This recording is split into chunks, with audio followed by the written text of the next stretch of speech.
this portion is Shemini, about the eighth, right? Eighth day. But it seems like the biggest story in this portion is the story of Nadav and Avihu and how they were consumed by the heavenly fire because they brought strange fire before the Lord.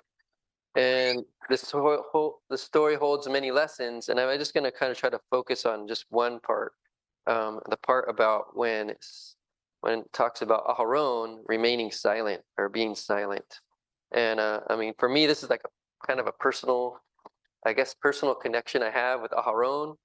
I haven't had too much death in my family and friends, so the little that I've have has been, kind of overwhelming, right? So when my father passed away back in 2012, I pretty much felt numb, silent, like, I didn't have much to say at that time, And so in that way, I feel like I have this kind of, I guess, connection with Aharon, and maybe this is just like a personality type, maybe those personality type like I have or like Aharon has, maybe we just kind of shut down when some kind of tragic thing happens to us or around us. But and then other personality types I could say are maybe more like Moshe, who possibly, I'm sure he was also mourning the death of his nephews, but maybe possibly tries to keep busy, keep his mind going. So, and maybe in a way to maybe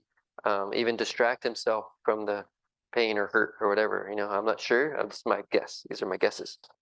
So we see, Aharon is in silence, and then Moshe is searching and, making sure everything's going properly after that point. And he sees that the other sacrifices are added or given, and the sin offering is there. And instead of being eaten by the Kohanim, which is what you normally would do with that offering, it was burnt. It was just burnt up. And so, in the interesting thing right in the center of the Bible, there's this double verb of darosh darash, meaning searching. So Moshe is searching and searching, trying to figure out why was this offering just left there to burn, especially after this other incident, and what's going to happen, already Hashem shows that you can't, there's no messing around, essentially, no doing things out of order or wrong, because this other tragic thing can happen. I could see and he wants to make sure that the Mishkan everything is going right, the right way. So he comes and he goes to his brother, and his brother is like, the reason he gives is that I am in mourning, and is it right? It's not right for a person in mourning to eat of this sacrifice, essentially. And in some sense, I guess it kind of points to maybe just death in of itself kind of creates this distance from the divine. So even if you're even associated with that death, you're in a sense not ready to eat that sacrifice. You shouldn't be done. That, and when you're in that sense, and their state, the state they call it is onin, which is mourning. So there's a state of mourning. But the silence, or not necessarily science, but I kind of connect it. The silence of Aharon, or even the not eating, maybe the fasting of Aharon, was not a sign of disrespect, but rather even a form of respect, the sanctity of this offering. And Moshe sees that, he's like, oh, okay. And then he accepts it, right? He accepts his brother's reasoning, even though that's not the first reason that he gave. So I guess the point of this, I feel, for us is there's always and it's always with wisdom that we have to come to these ideas or these actions that we may, or even inactions.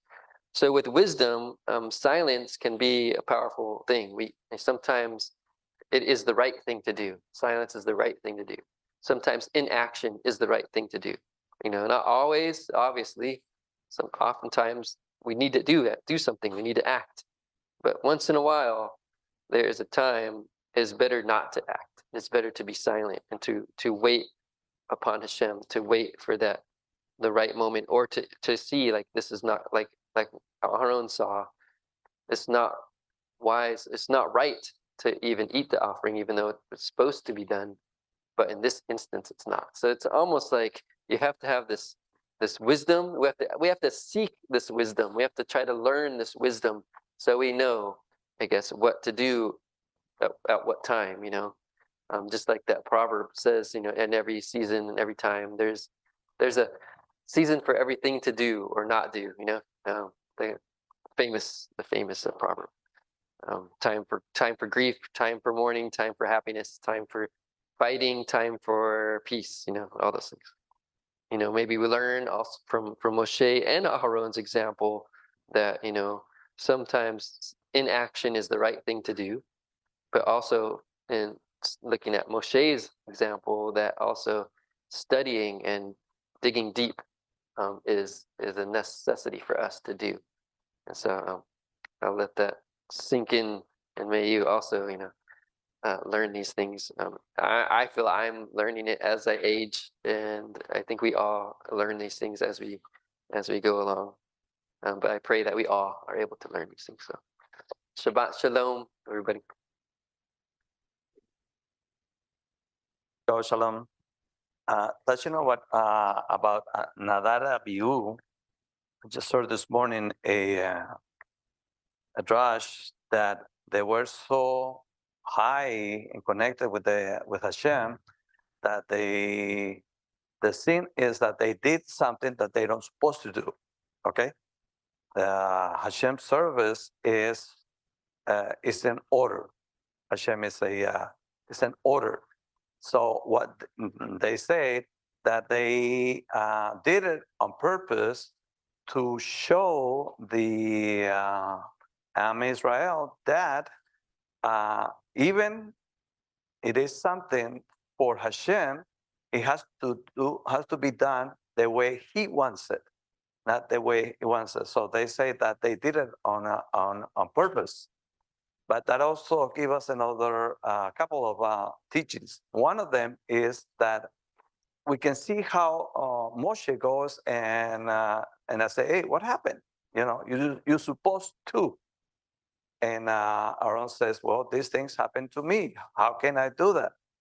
And here we see a gesture of humbleness from Moshe. It says, oh, yes, you are right. Eating is a sign of happiness too.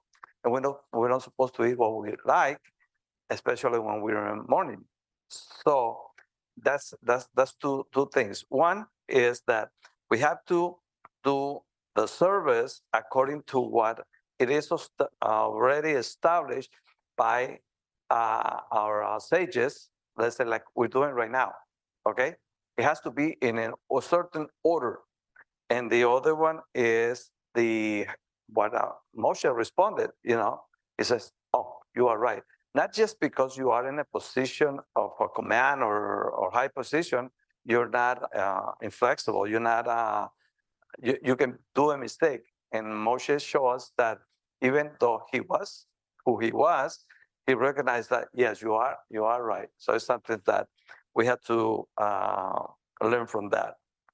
Now, going back to the fire of burning on last week, we saw that it was that the lining and of the offering from Aharon and his sons was burned by a lining from Hashem.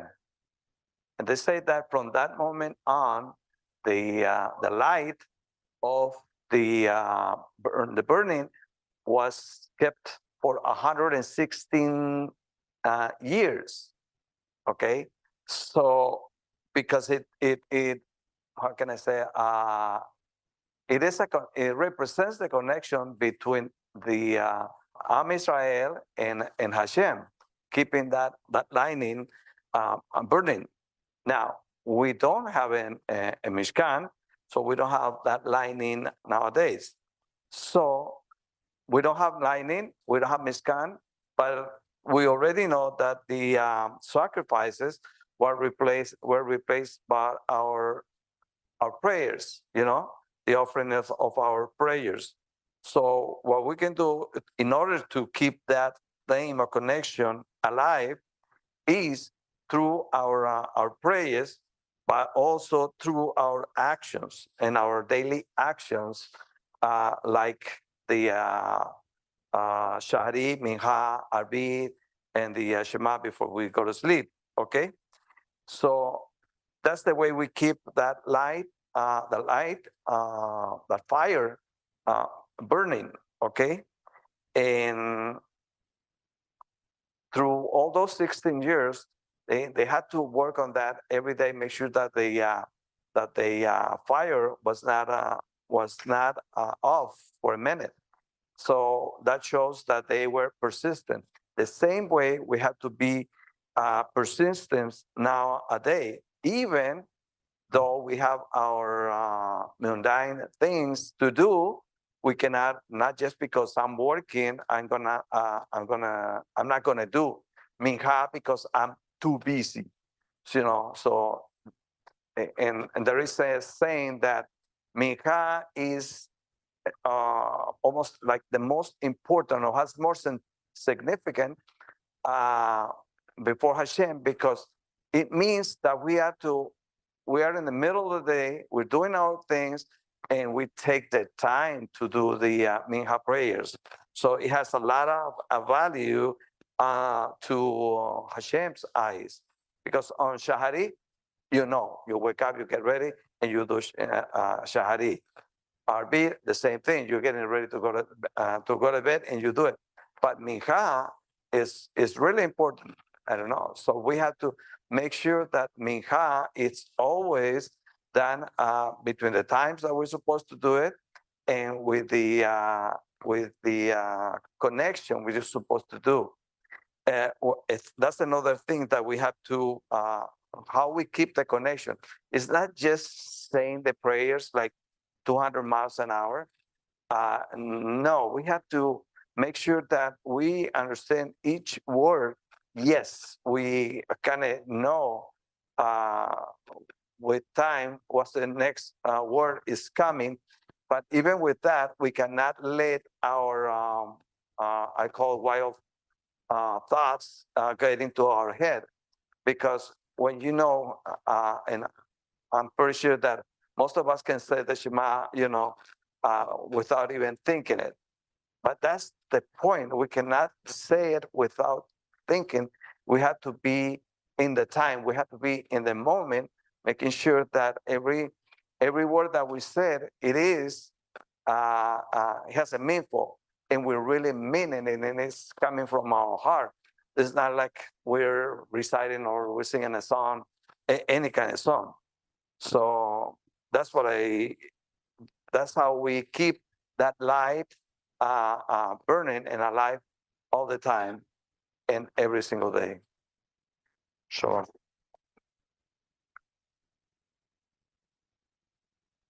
I just want to add, and please don't get mad at me. We don't supposed to applaud when somebody does the drash or somebody does that. Okay, that we don't supposed to do that. I'm sorry.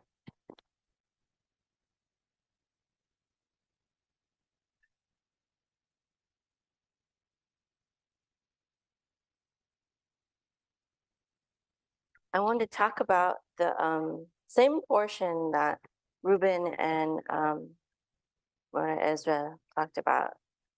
This could be taken, as they said, like, as if Aaron didn't do anything wrong, and this is about that. But I think it's more about Moshe. Rabbi Nachman, when he talks about this Torah portion, he says that Moshe represents Da'at, and I'm sure it's more than just this commentary, but Rabbi Nachman says that Moshe represents Da'at, which means knowledge. The knowledge of God came through Moshe, through the Torah. But Aaron, Aharon, he represents Chesed.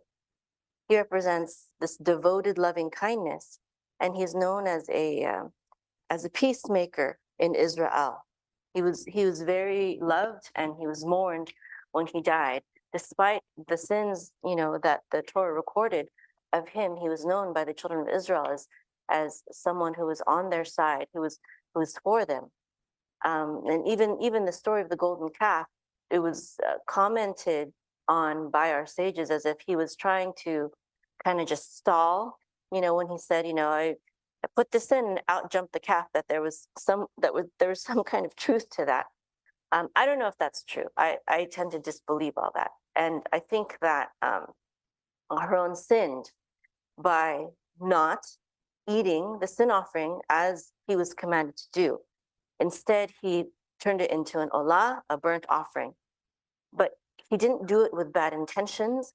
Actually, he knew that if he were to obey the commandment of eating the sin offering, that he would be eating it with the wrong intentions. He would be eating it in mourning, and he may be bitter towards God. There could be many reasons that he felt that he could not do the commandment, and so he chose to sin instead.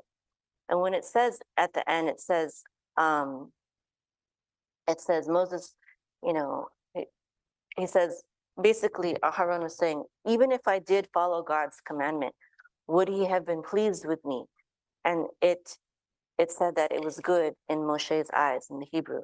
And this reminds me of, the prophet, I think it's the prophet Isaiah, when he said, you sacrifice these things to me, and you fast on, probably the fast days, and you you keep Shabbat, and you do all these things, all these ceremonial things, but you also do all these wicked things at the same time. Like, I'm not pleased with that. And so I believe that's when, doesn't mean that we shouldn't fast on Yom Kippur, doesn't mean we shouldn't keep Shabbat, it doesn't mean we shouldn't do all those things. But if we do those things and we do it with the wrong intention, we are still sinning, even if we are doing the actual action. So he's basically, I believe what Aharon is saying is, I would be sinning against God even if I ate it, because I would be doing it without the proper intention. The fact that I didn't do it doesn't mean that I didn't sin. I would be sinning either way. And I believe that this is more a lesson for Moshe, though the story is more of a lesson for Moshe, not to say that Moshe was wrong. I believe he was right, and Aharon should have eaten it. But when we see a brother who is sinning, and he's sinning because he knows his heart is not right, there's room for leniency. There's room for grace. There's a principle in Judaism. I believe it's a Talmudic principle that if someone is sinning, if someone is in error, if their error has to do with rabbinic law, we are to be lenient. But if their sin has to do with Torah law, we should be more strict. But in this story, I believe that even with Torah law, there is a time to be lenient, right? There was a Chabadnik who lived across the street from our Messianic synagogue in California. And he started coming to our Messianic synagogue because he saw us on Yom Kippur, and he recognized, he's like, oh, I know what these guys are doing. And he came to join us. That was the first time. And he just joined us for several months. And he's not Messianic, but he said that going to Chabad for him at that time was too hard, was too stressful, because he was going through a hard time with his wife, and it later ended up in divorce. But it was very hard, and he started picking up habits that he knows he shouldn't do, such as smoking on Shabbat. You shouldn't smoke on Shabbat. You shouldn't light a fire on Shabbat to light that cigarette. But he was just under so much stress that he just felt like he couldn't not do that at that time of his life. And so he knew that we were more lenient, and he came to us for a time. He later, kind of cleaned himself up and got his life back together, and he went back to Chabad, and we're still friends with him. But and he said also this, he said, actually the rabbi of the synagogue was graceful to him. He treated him with kindness and grace. It was the other members of the synagogue that were unforgiving and harsh with him during that time. So I thought that was very interesting. So was he breaking Shabbat? Yes, he was breaking Shabbat. but people still should have been lenient and graceful with him. There's also another principle that several of my Orthodox friends told me about, Orthodox Jewish friends told me about, which is that if you see a Jew sinning, and you know that if you tell him about it, he may change, that you should tell him about it. But if you know that this Jew is sinning, but he's living the kind of life where you know that he's in complete rebellion, and telling him about this sin won't do a single thing, you don't have to tell him about it, because he's already sinning. You know that he probably won't do this. He's not stopping all these other things, all these other sins that he knows about. You're just going to give him another thing to be guilty about, which again he won't stop.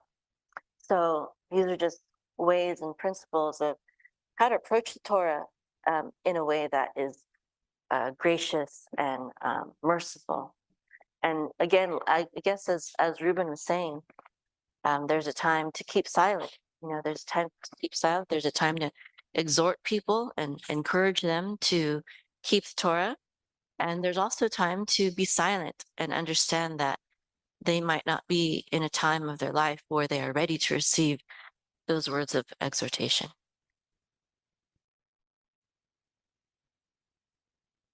Okay. I just had a thought. I didn't research it or anything, but I thought I'd share it. It was when Ruben was talking about Aaron's two sons and how they died. Everyone was focusing on what Aaron did afterwards, but I thought it would be interesting to think about how they died. And what I'm going to do is I'm going to think about it in a certain way that I have a counter argument to, so I can tear down the line of thought, but then it looks really clever because I went through the motions and I argued. So if you think about it, it's like this is kind of harsh. Like they were over eager to please, and they disobeyed a ritual law, and God killed them. And if you continue down that line of thought and get all negative about it, you can be like, shouldn't there have been a different punishment? Like, yeah, I know it was super serious that they did that ritualistic law, but is their punishment a little bit too harsh? And so you can start thinking like that. And if you get really cynical about it, you can bring in Machiavelli. Machiavelli was an Italian political philosopher, and he wrote a book called The Prince that is a list of guidelines for rulers of large nations to follow in order to be successful. And honestly, the book is famous for the quote, "The ends justify the means," which casts the book in a different light because a lot of the guidelines are stuff like be kind and graceful to your subjects, but when it's time to be harsh, be very harsh. And it gives like this whole like sinister look if you apply that to what God did. Like he's coming from a position of moral authority and acting very high and righteous, but being harsh, you could say. But honestly, the way to think about it is we know as Jews that death is not the end. There's a different life. So when you cross this barrier and you did something super serious and broke a ritualistic law, you might have to be taken out of the equation because you crossed this border. That doesn't necessarily mean you're going to hell or your judgment is skewed. You're still going to get judged by the merits of your life. But if you overstep this law, you do need to be taken out to honor the laws so that we can enforce them. That makes it seem a lot different than just this harsh outlook of like God killed two men. Because it may be, and I don't know, nobody knows, but it may be that they'll be esteemed and valued members of the community in the world to come. They just violated this ritualistic law. So that's all I have to say.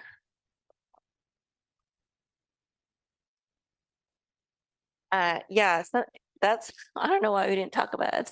That's probably a very big story also that we didn't really talk about. But I see a pattern in the Bible where whenever there's the beginning of a movement, Hashem's punishments are very harsh. So this was the inauguration, right, of the temple. This is the very beginning. And so he wanted, I believe Hashem wanted to get it right from the beginning, you know what I mean?